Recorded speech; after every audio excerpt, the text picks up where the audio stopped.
올해 봄 무렵 오랜만에 가족들과 함께 저녁 식사를 하고 집으로 돌아오고 있었습니다. 그런데 이 차창 밖 하늘 위로 이상하도록 신비하게 빛나는 그런 멋진 선이 그어지는 광경을 바라봤습니다. 가족들 모두 신기해하면서 보고 있었는데요.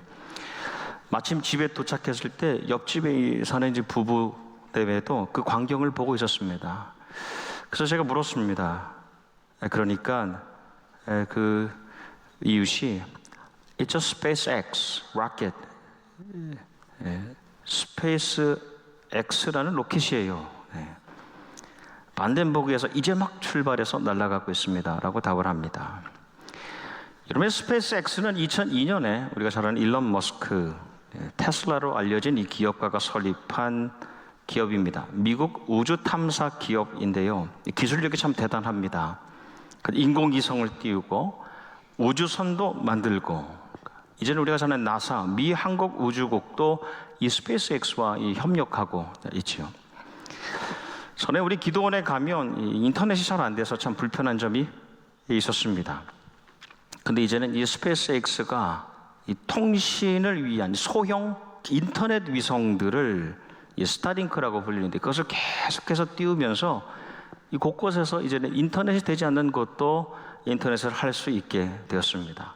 그날 저녁에도 이 소형 위성들 22개를 그 로켓에, 그 팔컨이라는 로켓에 태워가지고 우주로 이렇게 날아가고 있었던 겁니다. 근데 여러분, 이 스페이스X의 최종적인 목적이요, 화성을 개척해서 인간을 이주시키는 겁니다. 더 나아가서 그것을 시작으로 이 행성들의 인류가 살아갈 수 있도록 가는 겁니다. 그게 주된 목적입니다. 그래서 그 계획을 이루기 위해서 작년부터는요, 이 비교할 수 없이 큰 이 우주선을 보내기 시작했습니다. 총 길이로 보면은 한 120m 됩니다. 400피트. 이 총 길이가 그렇고, 그 위에는 이제 우주선의 길이만 50m 됩니다. 160피트 되는데, 스타쉽이라고 불리는 이 우주선을 보내고 있습니다. 그리고 이제 한 달 조금 안 됐죠. 지난 10월 13일에 이 스타쉽이 발사되고 난 다음에 우주에서 한 7분간 있다가 그 부스터, 밑에 이제 추진체가 다시 그대로 이 발사대로 있던 곳으로 돌아오는데, 이제 로봇팔이 그것을 딱 잡는 그런 기술을 보여줬습니다. 별로 안 놀라시죠, 여러분은요? 이 사람을 탄 유인 우주선이라도 이젠 우주로 갔다가 있던 자리로 그대로 돌아올 수 있다는 걸 보여주는 겁니다. 그래서 여기에 대한 평가가 인류공학 역사에 길이 남을 일이다 입니다. 유인 우주선 상용화의 이정표를 세웠다고요. 충격적인 진보를 보면서 우리의 미래를 또한 본다라고 하기도 합니다. 인간이 총체적인 능력이 발휘된 순간이다라고 말하기도 합니다. 여러분, 인간이 창조되고 스스로 도구를 사용하고 또 이 계속해서 발전하고 개발하여서 오늘 이뤄가고 있는 이 정말 대단한 일들, 이 업적과 현상들은 위대하다라고 말할 수 있을 정도죠. 그래서 매일매일 보면서 와, 과연 우리 인간 능력이 어디까지인가에 대해서 새롭게 묻게 됩니다. 우리 어디까지 해낼 수 있는가? 생명의학 분야에서는 전에는 진단조차 불가능했지만, 그래서 고치지 못했던 이 질병들을요, 이제는 로봇이 수분 내에 집도합니다. 수리물리 분야에서는 전에는 수많은 전문가들이 오랫동안 이렇게 풀지 못했던 이 숙제들을 이제는 슈퍼컴퓨터가, 아니 가정에 있는 AI를 통해서도 순식간에 풀어낼 수 있게 됩니다. 요즘엔 보니까요, 차에 앉으면 목적지까지 그대로 가지 않습니까? 제가 이제 샌프란시스코 집회 갔을 때 놀랐던 것이 곳곳에 무인 택시, 사람이 운전하지 않는 택시들이 참 많이 다운타운을 지나다니더라고요. 요즘에도 내가 서 있는 곳으로 차를 부를 수 있는 그런 기술이 상용화됐습니다. 지금도 쓸 수 있습니다. 그렇게 인간의 생명은 더 안정되게, 인간의 생활은 더 편리하게 하는 데에 우리 인간의 모든 지식과 동기와 이유와 기능과 이 열정, 이 모든 능력이 쏟아지고 있는 시대입니다. 최근에 이제 베스트셀러 대부분을 보면 우리가 느끼듯이 두 가지 중에 하나입니다. 또는 이제 두 가지를 다 담고 있는데, 첫 번째는 건강, 웰빙에 관한 서적들이에요. 그 두 번째는 자기 투자, 개발에 대한 서적들입니다. 그렇게 된 지가 참 오래됐습니다. 이 두 개가 이 대중을 이끄는 가장 큰 두 개의 이 방향, 이 시조가 되었습니다. 그리고 어떻게 하면 건강이 장수할까? 또는 그리고 어떻게 하면 지속적으로 성공할 수 있을까? 이 두 가지입니다. 세상의 관심이 행복과 수익, happiness and or profit 수로 변화되면서 이 지식과 지혜와 학문과 능력의 방향이 그 흐름으로 가고 있어요. 그래서 그 흐름을 따르지 못하면 나도 낙오되고 실패하고 마치 나에게는 다시 기회가 없을 것 같은 시대를 우리는 살아가고 있습니다. 여러분이 화성을 식민지하는, 이제 콜로나이즈 하는 그 이유가 뭐냐면, 이 지구에서는 우리가 더 이 생명과 생활을 안전하게 유지하기 어려울 수 있기 때문에 그것을 개척해 간다는 겁니다. 그런데 저도 좀 궁금해요. 살아있는 동안에 한번 가보면 좋겠다는 생각도 있습니다. 일부 예배 때는 아멘 하는 분도 계시더라고요. 네. 근데 여러분, 우리 신학인은 이 거대한 이 흐름, 이 거스를 수 없는, 거부할 수 없는 이 거대한 이 흐름의 긍정적인 면, 이 문명의 이기와 이득을 우리가 보면서 동시에 신앙인이기에 이것이 가지고 있는 비신앙적이고 또 비성서적이들은 반성경적인 요소들이 있는가를 우리가 바라볼 수 있어야 되는 겁니다. 그것은 우리 인간이 육적인 존재, 단지 정신적인 존재를 넘어서서 영적인 존재로 만들어졌기 때문에, 지금도 그렇게 만들어 가시기 때문에 그렇습니다. 흙으로 완전한 물적 형상을 만들었다 해도 흙으로 완전한 물적 형상이 만들어지고 거기에 건강한 정신력이 깃들어 그것이 담겨 있다고 해도요, 나라는 존재는 여러분이 하나님의 영에 그분이 부어주시는 그 성령이 불어 넣으실 때 진정한 생명이 살아나고 그 생명에 이어지는 생활이 가능하게 되는 것이죠. 이것을 우리는 창조신앙이라고 하지 않습니까? 이 창조신앙을 우리는 어떤 상황에서는 잃어버려서는 안 된다는 겁니다. 근데 우리가 살아가는 이 시대는 이 창조신앙보다도 이 진보적이고 진화적인 사조가 너무나 지배적입니다. 우리 건데 너무 팽배하게 가득 차 있습니다. 하나님께서 모든 생명을 창조하셨습니다. 그리고 여러분, 이 하나님께서는 그 생명을 그냥 창조하시고 내버려 두시는 것이 아니라 그 생명이 살아가도록 유지케 하시죠. 그래서 생활이라고 합니다. 그래서 하나님의 말씀 성경은 우리의 생명 그리고 이어지는 그 생활을 이 세 가지 측면에서 우리에게 알려주고 있어요. 이 하나님의 말씀의 통찰입니다. 첫 번째는요, 그 생명, 비오스라는 생명입니다. 비오스. 그러니까 육체적인 몸의 생명을 말합니다. 비오스에서 나온 것이 바이올로지이죠. 생명 연구의 학문, 생물학 등등입니다.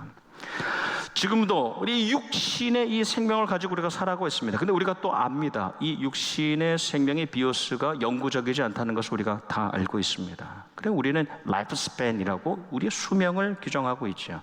비오스는 일시적이라는 것. 두 번째 말씀이 우리에게 가르쳐주고 있는 생명은 푸시케라고 합니다. 이것은 육적인 생명에서 좀 확대된 것인데요, 정신적인 이제 혼의 생명을 말합니다. 이 푸시케에서 푸가 이제 묵음이 되면서 사이콜로지가 나왔습니다. 정신 연구의 학문, 심리학 등을 말합니다. 지금 여러분, 이 몸과 이 혼 정신이 붙어 있지만 이제 그것이 분리되면 이제 세상적으로 여기서 죽음이라고 말합니다. 우리가 잘 아는 대로 사도행전에 보면 유드고가 말씀을 듣는 가운데 졸죠. 졸다가 떨어져 버립니다. 그 사람들은 그 죽은 줄 알고 있었는데 사도 바울이 그의 몸을 안고서 말합니다. 떠들지 말아라. 생명이 아직 그에게 있다라고 할 때 이 생명이 푸시케입니다. 목숨입니다. 혼. 그 목의 숨이 아직 살아있다 하고 그를 다시 일으키지 않습니까? 사도행전에 누가라는 이제 의사가 썼기 때문에 아마도 그의 진단이, 판단이 틀리지 않았다는 것을 우리가 또 느낄 수 있습니다. 하나님의 말씀을 우리에게 말씀하시는, 알려주시는 이 생명, 세 번째는 조에라는 겁니다. 조에, 영적인 영의 생명입니다. 비오스 푸시케는요, 부모, 선대로부터 물려받습니다. 근데 조에는 하나님께서 나에게, 개인에게만 허락하여 주시는 겁니다. 그러나 예수 그리스도를 주로 믿음으로, 주님을 믿음으로 우리가 누리게 되는 가장 큰 영광, 기쁨은 이 하나님과의 관계가 회복되는 것 아닙니까? 이 일시적인 이 비오스와 푸시케를 살아가고 있는 내가 하나님과 연결되면서 영적인 생명 조회를 얻게 되는 겁니다.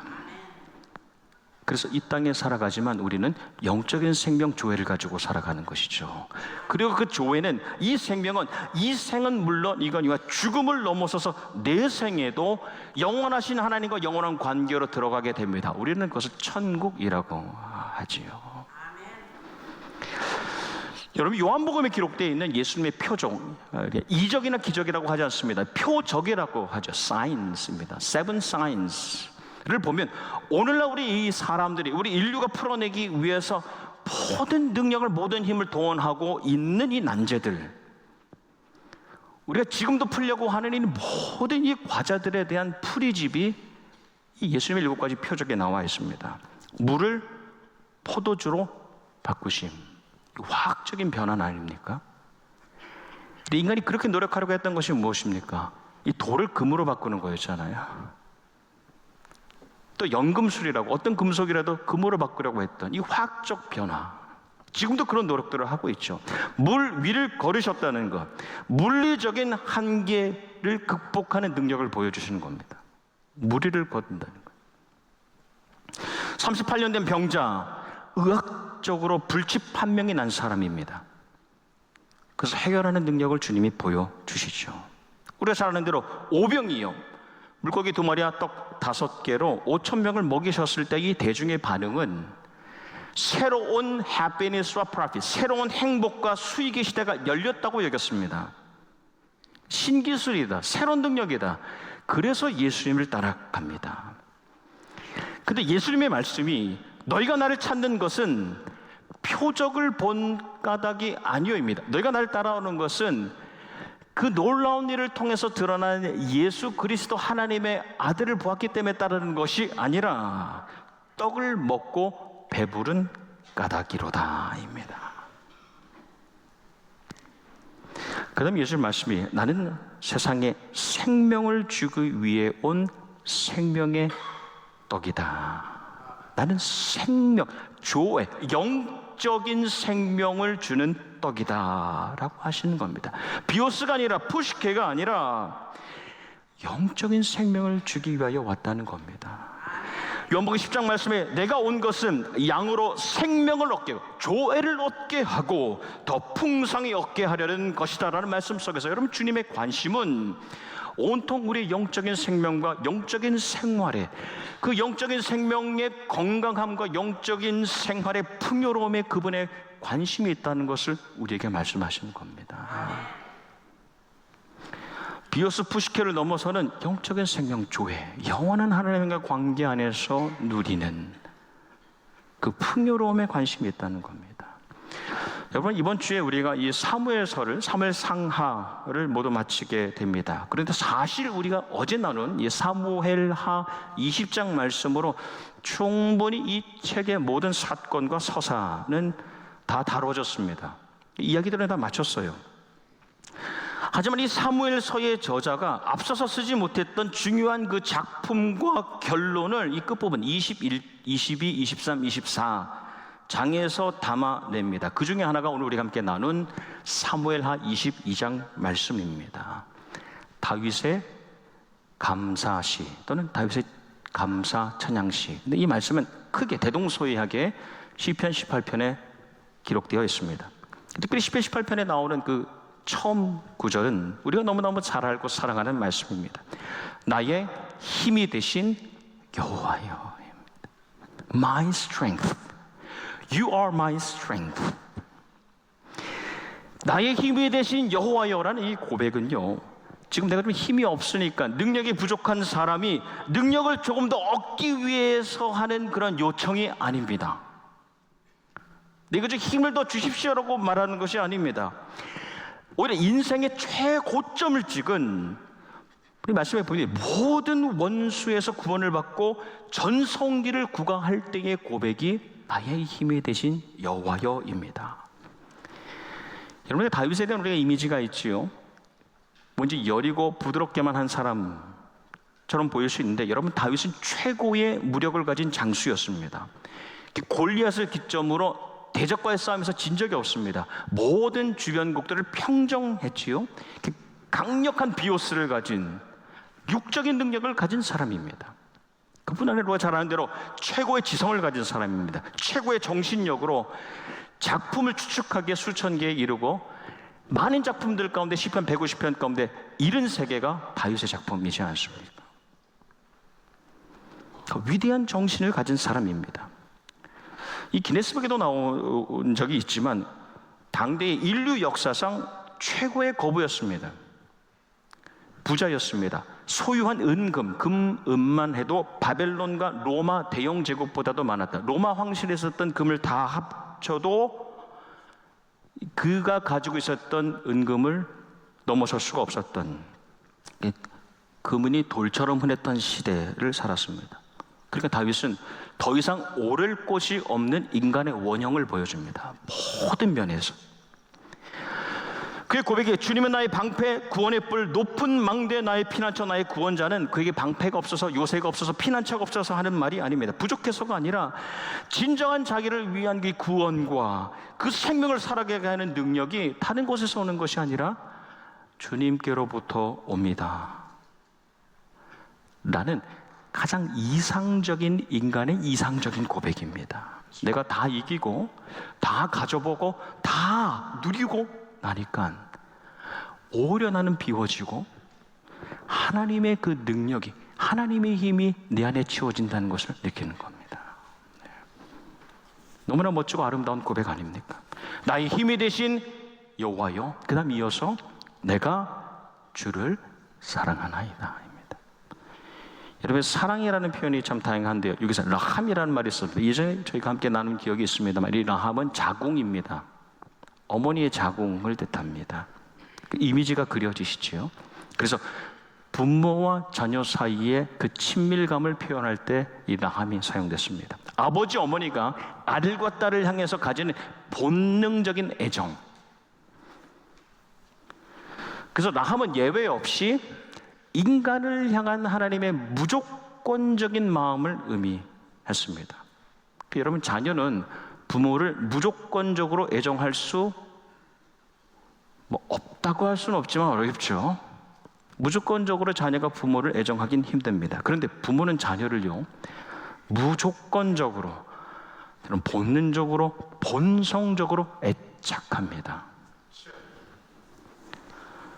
그래서 말씀상 유일하게, 그전에는 부모가 자녀에게, 하나님이 사람에게 쓰였던 이 라함이라는 말이 이 성경 전체에 유일하게 사람이 하나님을 향하여 고백하는 이 라함이 이 다윗의 고백에만 나옵니다. 하나님을 향하여 라함, 무조건적으로 하나님을 애착합니다 라고 고백합니다. 그럼 이 말씀을 정리하면, 하나님께서 나의 힘이, 내 생활과 내 생명의 능력이 되시기 때문에 내가 사랑합니다라는 고백이 아니에요. 하나님께서 나의 힘이 되십니다.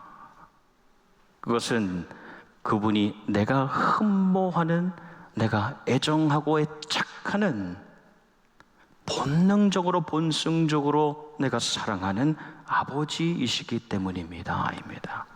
하나님의 그 존재 자체, 그분의 임재, 그분의 살아계심과 그분의 함께 하심에 대한 고백입니다. 여러분, 이렇게 시작한 그의 시의 그 마지막 고백을 보면 우리가 나눈 말씀에, 이러므로 하나님께서 내 생명과 생활에 진짜 힘이 되어 주심으로 내가 모든 민족 중에서 주께 감사하며 야다라는, 우리가 이 추수감사절 그 시즌이 되면 이 야다라는 말을 많이 듣게 됩니다. 이것은 감사라는 뜻이죠. 근데 이 야다의 특성이 뭐냐면요, 입술을 벌리는 겁니다. 감사는 입술을 벌려서 표현하는 것이 진정한 감사입니다. 감사하며 주의 이름을 찬양하리이다 라고 높여드립니다. 근데 놀라운 것은 하나님께서 그 다윗의 감사의 고백, 그 찬양을 통하여, 감사하는 입술을 통하여서 그 다음에 하나님께서 이루실 일들을, 감사 다음에 일어날 감사의 제목을 스스로 말하게 하신다는 겁니다. 그래서 그 입술로 여호와께서 그의 왕에게 큰 구원을 주시며 기름 부음 받은 자에게 인자를 베푸시며 영원하도록 다윗과 그 후손에게로다 하였더라. 감사하는 입술을 통하여서 예언하게 하는 겁니다. 이것은 말씀에 그 왕, 기름 부음 받은 자는 이 다윗의 가정과 가문을 넘어서서 장차 그 후손 가운데 오실 메시아 예수 그리스도, 그분을 통하여 우리에게 주어지는 조회, 영원한 영적 생명에 대하여 예언적으로 노래하고 있는 겁니다. 그래서 감사하는 입술에 그 다음에 이어지는 다음 감사의 제목을 그 입술에 넣어주시는 겁니다. 감사의 고백, 찬양하는 그 입술을 통하여 더 놀라운 일을 말하게 하시는 겁니다. 이게 하나님의 역사이지 않습니까? 하나님 감사합니다 라고 말하는 그 입술을 통하여서 그 다음 감사에 대한 고백을 하게 하는 겁니다.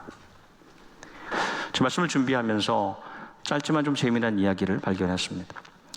한 어머니가 이 아이를 데리고 옆집에 놀러 갔습니다. 한 7살 되는 아이를 데리고 옆집에 놀러 갔는데, 옆집에 그 부인이 아이가 너무 이쁘니까, 귀여우니까 이 사과를 하나 줬어요. 근데 이 아이가 그냥 그것을 받아서 들고는 그냥 얼른 조용히 놓고는 가만히 있는 겁니다. 그러니까 어머니가 조금 민망해졌죠. 그래서 아이에게, 야, 뭐라고 해야지, 뭐라고 말씀을 드려야지 하니까 아이가 이 부인에게 껍질 까주세요.